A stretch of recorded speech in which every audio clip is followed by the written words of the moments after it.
Hello friends, आज हम लोग इस तरह के एक्सपोनेंशियल इक्वलिटीज़ का सवाल किस तरह से सॉल्व करते हैं इसका हम डिस्कशन करेंगे। इस सवाल को अगर आप ध्यान से देखो तो 3 to the power a constant पर पावर यदि वेरिएबल हो तो इसको हम कहते हैं एक्सपोनेंशियल। तो 3 to the power a, 5 to the power a, 225 पर पावर से। और आपको क्या करना है, आपको पावर के बीच ये रिलेशन फाइंड आउट करना है, right. A plus B minus A B by 2c का वैल्यू क्या होगा ये फाइंड आउट करना है। इस तरह के सवाल का हम लोग कैसे सॉल्यूशन करेंगे? तो फर्स्ट ऑफ ऑल क्या करना है कि जो आपको कौन बेस और पावर है, इस बेस और पावर को अलग करना होगा। तो बेस और पावर को हम लोग कैसे अलग करते हैं पहले तो यह सीखेंगे, क्योंकि अगर हम बेस और पावर को अलग करेंगे तभी हम पावर के बीच रिलेशन फाइंड आउट कर सकते हैं। तो आप पावर्स के रूल, इंडाइसिस के रूल जानते हैं कि ए टू दी पावर अगर एन बी हो तो a equal to b to the power 1/n इसके इक्वल होता है। हम इसी रिलेशन का इस्तेमाल यहाँ पर करेंगे। तो हम लोग ये एज्यूम करते हैं कि लेट 3 पर पावर ए, 5 पर पावर बी, 225 पर power c is equal to k. हमने एज्यूम किया k is a constant. Then what is the value of 3? तो 3 equal to k to the power 1/, 5 equal to k to the power 1/b, right. And 225 is equal to k to the power 1/c, right.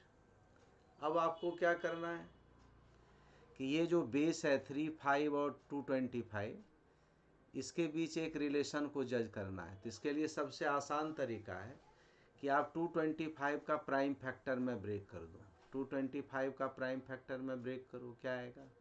अगर आप 3 से divide करते हो तो आप you can write like this also friend.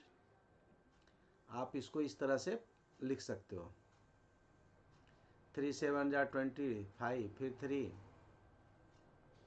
25, 5 और 5। तो आप लिख सकते हैं 3 स्क्वायर इंटू 5 स्क्वायर बराबर 225, या you can write like also this 3 into 5 पर पावर होल स्क्वायर बराबर 225।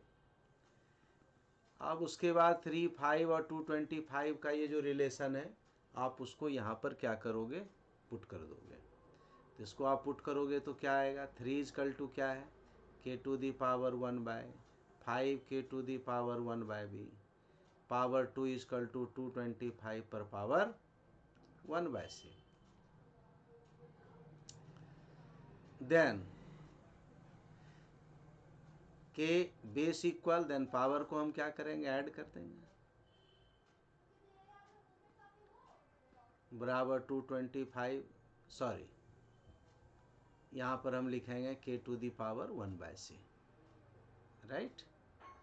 तो यहाँ पर हमारा क्या हो जाएगा, k to the power 1/c। And you can write like also this 2 to the power 1/a 1/b is equal to k to the power. Equality theorem का अगर हम इस्तेमाल करेंगे तो बेस यदि इक्वल है तो इसका मतलब पावर क्या होगा, आपस में बराबर होना चाहिए। तो 2a/b बराबर 1/c। और आप क्या लिख सकते हैं, अगर हम एलसीएम इनका ले लें, एलसीएम लेते हैं तो क्या हो जाता है, 2ab a plus B equal to 1/c। अब हमको क्या निकालना है, अगर आप यहाँ पर ध्यान से देखो तो a प्लस बी का वैल्यू फाइंड आउट करना है फ्रेंड्स। तो a प्लस बी को आप एक साइड रखो और बाकी को और साइड ले जाओ, क्या आएगा, this implies a plus B equal to ab/2c। 2 को भी हम इधर ले आएंगे। Then you can write like this A plus B minus A B by 2c is equal to 0, यानी इसका वैल्यू हमारा क्या आएगा, 0 के इक्वल आएगा, यही आंसर होगा, राइट। इस तरह के कई questions, math challenging questions YouTube पर हम बार बार अपलोड करते होंगे। आप सब्सक्राइब करें, अपने दोस्तों को भी बताएं, ये हर एक एग्जामिनेशन के लिए बहुत ज़रूरी है। Thank you all of you.